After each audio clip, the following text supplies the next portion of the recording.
ಗೋಕರ್ಣ ದೇವಸ್ಥಾನದಲ್ಲಿ ಎರಡು ಕುಟುಂಬಗಳ ನಡುವೆ ಗಲಾಟೆಯಾಗಿದೆ ಅನ್ನೋ ಮಾಹಿತಿ ಸಿಗ್ತಾ ಇದೆ. ಯಾಕೆ ಏನು ನೋಡ್ತಾ ಹೋಗೋಣ. ಪ್ರಸಿದ್ಧ ಗೋಕರ್ಣ ಮಹಾಬಲೇಶ್ವರ ದೇವಸ್ಥಾನದಲ್ಲಿ ಗಲಾಟೆಯಾಗಿದೆ. ಪೂಜೆಯ ಹಕ್ಕಿಗಾಗಿ ಅರ್ಚಕರ ಮಧ್ಯೆ ಜಟಾಪಟಿ ಇದು.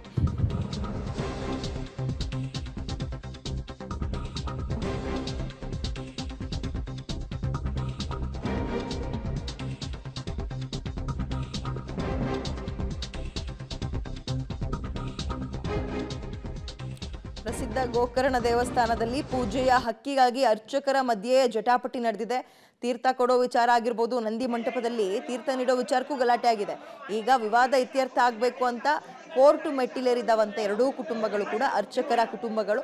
ಪ್ರಸಿದ್ಧ ಗೋಕರ್ಣ ಮಹಾಬಲೇಶ್ವರ ದೇವಸ್ಥಾನದಲ್ಲಾಗಿರೋ ಗಲಾಟೆ, ಯಾರು ಪ್ರವಾಸಿಗರು ಬಂದವರು ಗಲಾಟೆ ಮಾಡ್ಕೊಂಡಿದ್ದಾರೆ, ಎರಡು ಕುಟುಂಬ ಅಂತಲ್ಲ, ಅಲ್ಲಿರುವಂತಹ ಅರ್ಚಕರ ಟೀಮೇ ಗಲಾಟೆ ಮಾಡ್ಕೊಂಡಿದೆ ಪೂಜೆಯ ಹಕ್ಕಿಗಾಗಿ. ಸೊ ಇದೀಗ ಅದು ಕೋರ್ಟ್ ಮೆಟ್ಟಿಲೇರಿದೆ.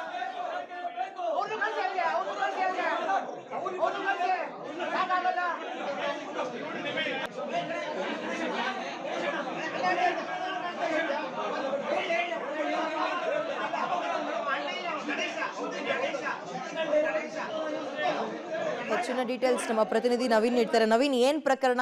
ಇದನ್ನ ಗಮನಿಸ್ತಾ ಇದ್ರೆ ಇವತ್ತು ನಿನ್ನೆಯಿಂದ ಶುರುವಾದಂಗೆ ಕಾಣಿಸ್ತಾ ಇಲ್ಲ. ಯಾವಾಗಿಂದ ಆರಂಭ ಆಗಿರೋದು? ಕೋರ್ಟ್ ಮೆಟ್ಟಿಲಿರೋ ಕಾರಣ ಏನು? ಸದ್ಯ ಎಲ್ಲಿ ತನಕ ಬಂದು ನಿಂತಿದೆ?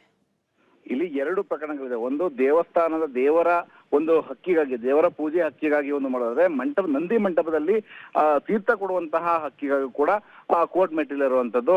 ಇದು ಮೊದಲೇ ಏನಂತಂದ್ರೆ, ಯಡಿಯೂರಪ್ಪನವರು CM ಆಗಿದ್ದಾಗ ಏನು ದೇವಸ್ಥಾನವನ್ನ ಒಂದು ಖಾಸಗಿ ಸಂಸ್ಥೆಗೆ ಏನು ಕೊಟ್ಟರು, ರಾಮಚಂದ್ರಾಪುರ ಮಠಕ್ಕೆ ಕೊಟ್ಟರು, ಅದರಿಂದಾಗಿ ಈ ಪ್ರಕರಣಗಳು ಆಗಿರುವಂತದ್ದು. ಅದರ ನಂತರದಲ್ಲಿ ಈಗ ಸರ್ಕಾರ ಸಂಪೂರ್ಣವಾಗಿ ಕೋರ್ಟ್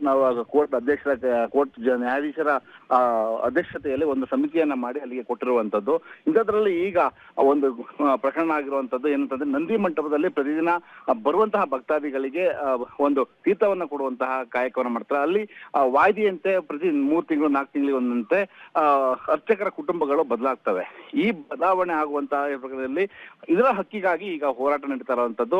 ಈಗ ಎರಡು ಕುಟುಂಬಗಳು ಇಲ್ಲಿ ಪ್ರತಿ 4 ತಿಂಗಳಿಗೆ ಒಂದ್ಸಲಿ ಅವರು ಕೊಡುವಂತದ್ದು, ತೀರ್ಥವನ್ನ ಕೊಡ್ಲಿಕ್ಕೆ ಹೋಗುವಂತದ್ದು. ಈ ಕುಟುಂಬಗಳ ನಡುವೆ ಈಗ ಈ ಬಾರಿ ನಮ್ಮದು ಅನ್ನುವಂತಹ ಒಂದು ಇದರಲ್ಲಿ ಈಗ ಗೋಪಿ ಎನ್ನುವಂತಹ ಅವರ ಕುಟುಂಬದವರು ಈಗ ತಗಡೆ ತೆಗೆದಿರುವಂತದ್ದು. ಈಗ ಗಲಾಟೆ ಆಗ್ತಿರುವಂತಹ ಘಟನೆ ನೋಡ್ಬೋದಾಗಿದೆ. ಥ್ಯಾಂಕ್ ಯು ತಮ್ಮ ಡೀಟೇಲ್ಸ್ಗೆ.